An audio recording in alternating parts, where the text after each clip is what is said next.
Hello friends, स्वागत है आप सभी का हमारे इस यूट्यूब चैनल में। तो देखिए फ्रेंड्स, आज हम लोग इस वीडियो में जेसीईआरटी क्लास 7 का विज्ञान विज्ञान में हम लोग पार्ट 1 का देख सकते हो। पार्ट का नाम है पौधों में पोषण।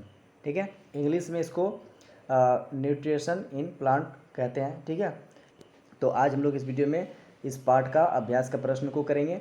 तो चलिए वीडियो को स्टार्ट करते हैं। ठीक है, अगर आपको वीडियो अच्छी लगी तो प्लीज़ वीडियो को लाइक करिएगा, अपने दोस्तों के साथ वीडियो को शेयर करिएगा। ठीक है, और देख सकते हो यहाँ पर अभ्यास का प्रश्न में सबसे पहले इस प्रकार से है।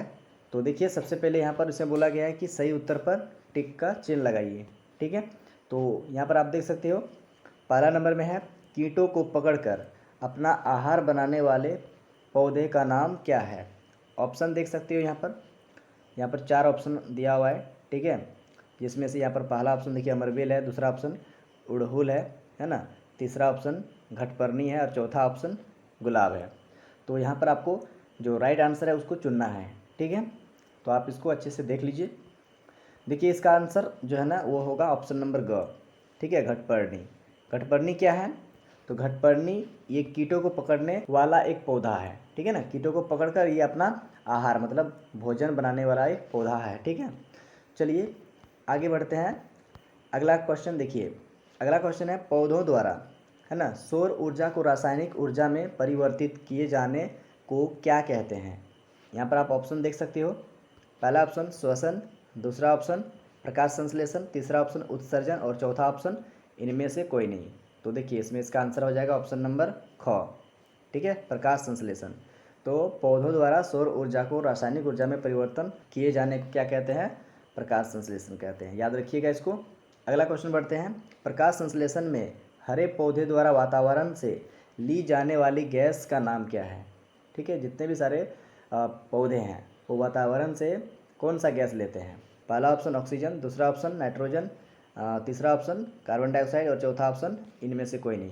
तो देखिए, जितने भी पौधे होते हैं हरे पौधे, ठीक है, वो वातावरण से क्या लेते हैं? तो वो कार्बन डाइऑक्साइड लेते हैं। ऑप्शन नंबर ग हो जाएगा इसका आंसर। ठीक है, ऑप्शन नंबर ग इसका आंसर हो जाएगा। ठीक है, चलिए अगला क्वेश्चन देखिए, 4 नंबर। ठीक है, और 4 नंबर में देखिए, परजीवी पौधे का एक उदाहरण है। देखिए, इसमें बोला गया है परजीवी पौधे। ऑप्शन देखिए, फफूंद, अमरवेल, लाइकेन, फलीदार पौधे। तो देखिए, इसमें इसका राइट आंसर हो जाएगा ऑप्शन नंबर ख, अमरवेल। ठीक है, अमरवेल क्या है? अमरवेल एक परजीवी पौधे है। ठीक है ना। चलिए अगला क्वेश्चन 5 नंबर देखिए, प्रकाश संश्लेषण में हरे पौधे के किस विशेष संरचना से ऑक्सीजन वायुमंडल मुक्त होता है? तो जब प्रकाश संश्लेषण होता है यानी कि जब पेड़ पौधे खाना बनाते हैं तो उस समय जो है ऑक्सीजन वायुमंडल में मुक्त होता है, मतलब रिलीज होता है। कहाँ से होता है? देखिए, ऑप्शन जड़ है, तना है, फूल है, रंध्र है। तो किस पार्ट से होता है? तो ऑप्शन नंबर घ होगा इसका राइट आंसर, रंध्र। ठीक है, इसका आंसर हो जाएगा रंध्र, ऑप्शन नंबर घ। चलिए अगला क्वेश्चन बढ़ते हैं 2 नंबर। और 2 नंबर में देख सकते हो, इसमें रिक्त स्थान को पूर्ति करने के लिए कह रहा है। ठीक है, तो यहाँ पर देख सकते हो पहला नंबर में कह रहा है, इसमें बोल रहा है कि पौधे द्वारा संश्लेषित खाद्य का भंडारण खाली जगह है ना यानी कि डैश के रूप में किया जाता है। तो स्टार्च हो जाएगा, स्टार्च भर लीजिएगा। ठीक है, अगला देखिए 2 नंबर, पौधों की पत्तियों में पाए जाने वाले हरे रंग के वर्णक को क्या कहते हैं? खाली जगह कहते हैं, डैश कहते हैं। तो यहाँ पर लिखिए क्लोरोफिल। ठीक है, क्लोरोफिल हो जाएगा इसका आंसर। और तीसरा नंबर में देख सकते हो, प्रकाश संश्लेषण के उपरांत मतलब प्रकाश संश्लेषण होने के बाद है ना डैश गैस मुक्त होती है, मतलब वायुमंडल में कौन सा गैस रिलीज होती है? तो ऑक्सीजन गैस रिलीज होती है। ठीक है, चलिए अगला क्वेश्चन 3 नंबर देख सकते हो। 3 नंबर में है मिलान करने वाला। ठीक है, उचित मिलान कीजिए। देखिए, स्तंभ अ स्तंभ ब यानी कि ए से बी को मिलान करना है। ठीक है, तो देखिए, क्लोरोफिल, क्लोरोफिल किस में होता है? पत्तियों में पाया जाता है। नाइट्रोजन स्थिरीकरण जीवाणु में। अमरवेल क्या है? तो अमरवेल परजीवी है। यहाँ पर देखिए, यहाँ पर मिलाइए परजीवी में। और जंतु क्या है? तो परपोषी है। कीटभक्षी कौन है? तो ड्रोसेरा है। ठीक है, तो आप इसको अच्छे से देख लीजिए, नोट कर लीजिए। फिर बढ़ते हैं हम लोग अगला क्वेश्चन की ओर। ठीक है, आप इसका स्क्रीनशॉट करके भी रख सकते हो। चलिए अगला क्वेश्चन अब प्रश्न उत्तर की ओर बढ़ते हैं। ठीक है, तो यहाँ पर आप देख सकते हो 4 नंबर का क्वेश्चन में है परजीवी एवं मृत जीवी में अंतर स्पष्ट कीजिए। तो चलिए सबसे पहले यहाँ पर उत्तर में आप लिखिए इस तरह से परजीवी, उसके बाद डैश दीजिए, उसके बाद लिखिए आंसर। यह अपना भोजन, कौन? परजीवी, ठीक है। यह अपना भोजन स्वयं मतलब खुद संश्लेषित नहीं कर सकते हैं, मतलब खुद से खाना नहीं बना सकते हैं परजीवी जितने भी हैं, ठीक है। अपने भोजन के लिए अन्य जीवित जंतुओं पर निर्भर रहते हैं, यानी दूसरे जीवित जंतु पर निर्भर रहता है, यह परजीवी कहलाते हैं, ठीक है। इस तरीके से लिख दीजिए। उसके बाद अगला पॉइंट में लिखिए मृत जीवी, ठीक है। डैश देखिए लिखिए, वे प्राणी जो अपना भोजन मृत एवं विघटित जैविक पदार्थों से प्राप्त करते हैं वे मृत जीवी कहलाते हैं, ठीक है। इस तरीके से लिख दीजिए। तो चलिए अब बढ़ते हैं अगला क्वेश्चन 5 नंबर। आप पत्ती में स्टार्च की उपस्थिति का परीक्षण कैसे करेंगे, ठीक है। तो देखिए इसका आंसर ऐसे लिखिए, पत्ती में स्टार्च की उपस्थिति का परीक्षण हम निम्न क्रियाकलापों से करेंगे। पहला ऑप्शन देखिए, पत्ती को, ठीक है, पत्ती लिखा हुआ है, पत्ती लिखिएगा, ठीक है, यहाँ पर आधा तो छूट गया है। पत्ती को बीकर, यहाँ पर बिकार लिखा है, थोड़ा सा इसको हम सुधार दें, ठीक है। तो देखिए यहाँ पर हम इसको सुधार दिए हैं। पत्ती को बीकर में डालकर कुछ देर उबाल लेंगे, ठीक है। फिर इस पत्ती को अल्कोहल वाले बीकर में डालेंगे, ठीक है। उसके बाद अल्कोहल वाले बीकर को वाटर बाथ में रखकर उबालेंगे, ठीक है। उसके बाद आगे क्या करेंगे, तो पत्ती को पेट्री डिश में रखकर आयोडीन की कुछ बूंदें डालेंगे, ठीक है। उसके बाद हरी पत्ती का हरा रंग नीला हो जाता है जिससे पता चलता है कि इसमें स्टार्च है, ठीक है। इस तरीके से हम पता कर लेंगे कि हरी पत्ती में स्टार्च मौजूद है, ठीक है। तो चलिए अब बढ़ते हैं अगला क्वेश्चन 6 नंबर। देखिए एक शब्द में आंसर बताना है इसमें। देखिए छिद्र जिनके द्वारा पत्तियों में गैसों का आदान प्रदान होता है, यानी कि पत्तियों में जो छेद होता है जहाँ से ऑक्सीजन बाहर निकलता है और कार्बन डाइऑक्साइड अंदर जाता है, तो उसे क्या कहते हैं?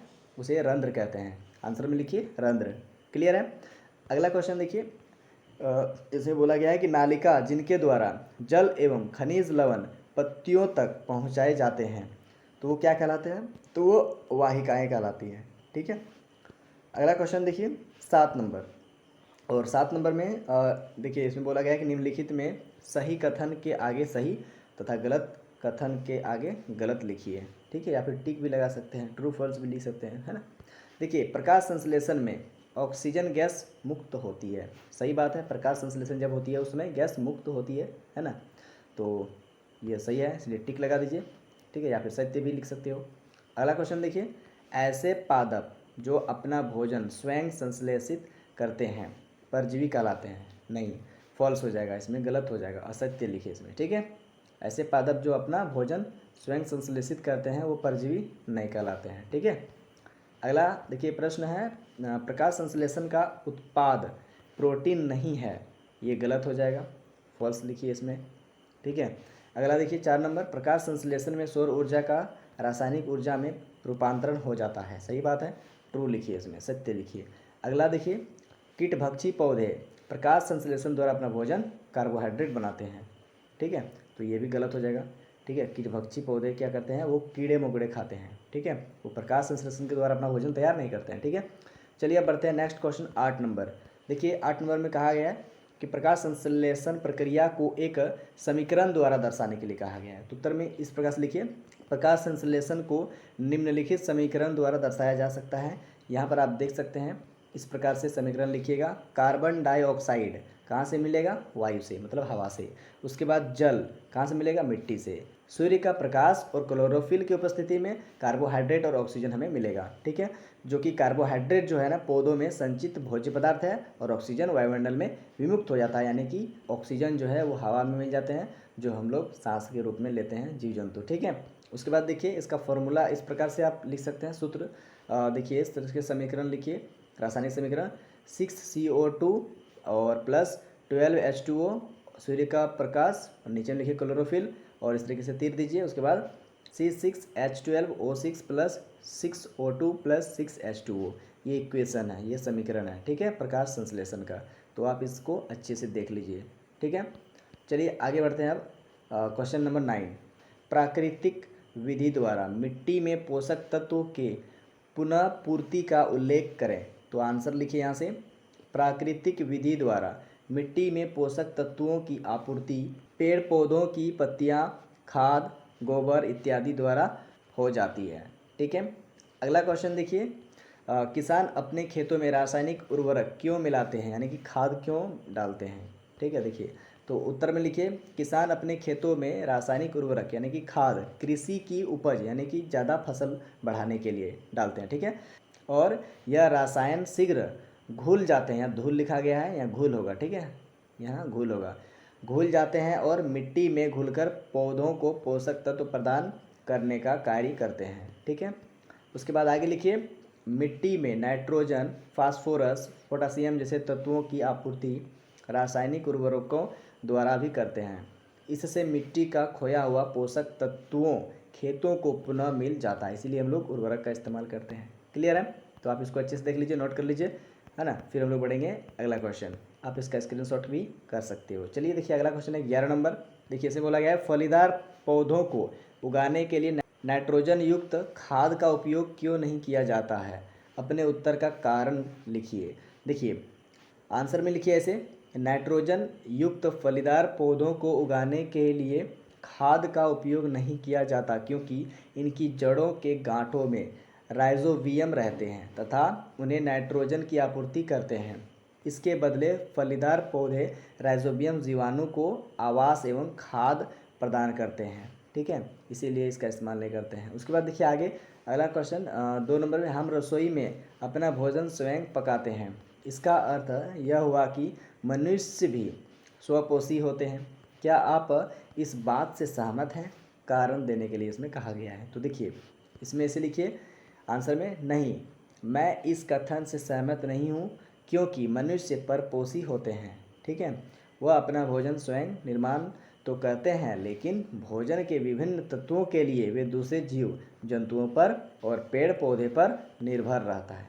ठीक है, अब चलिए बढ़ते हैं अगला क्वेश्चन 12 नंबर, और इस चैप्टर का ये लास्ट क्वेश्चन है। देखिए, एक गाय हर दिन एक ही पौधे की पत्तियां खाती है। ठीक है, क्या यह पौधा बिना पत्तियों के जीवित रह सकता है, अपने उत्तर के पक्ष में तर्क दीजिए। तो चलिए इसका आंसर ऐसे लिखिए, देखिए आंसर में लिखिए, नहीं वह पौधा जीवित नहीं रह सकता है क्योंकि पौधों में भोजन बनाने का कार्य करती है। यहाँ पर ये पत्तियाँ नहीं होगा। ठीक है, यहाँ पर ऐसे लिखिए, भोजन बनाने का कार्य करती है और जब पत्तियाँ ही नहीं रहेगी तो पौधों में भोजन का निर्माण नहीं होगा, पौधों को पोषक तत्व नहीं मिलेगा और वह मर जाएगा। ठीक है, तो इस तरीके से इसका आंसर आप लिख लीजिए, इसको अच्छे से देख लीजिए, नोट कर लीजिए। तो दोस्तों वीडियो अगर अच्छी लगी तो प्लीज़ इस वीडियो को लाइक करिएगा, अगर चैनल पर पहली बार आए हैं तो चैनल को जरूर सब्सक्राइब कर लीजिएगा। ठीक है, अपने दोस्तों के साथ इस वीडियो को शेयर भी कर दीजिएगा ताकि आपके दोस्तों को भी हेल्प मिल सके। ठीक है, आगे हम अगला चैप्टर का भी क्वेश्चन आंसर वाला वीडियो डालेंगे। ठीक है, तो इस चैनल को सब्सक्राइब करके जरूर रख लीजिएगा। ठीक है, तो चलिए फ्रेंड्स, मिलते हैं अब नेक्स्ट वीडियो में अगला चैप्टर का क्वेश्चन आंसर वाला वीडियो लेकर। तब तक के लिए bye, thank you for watching this video.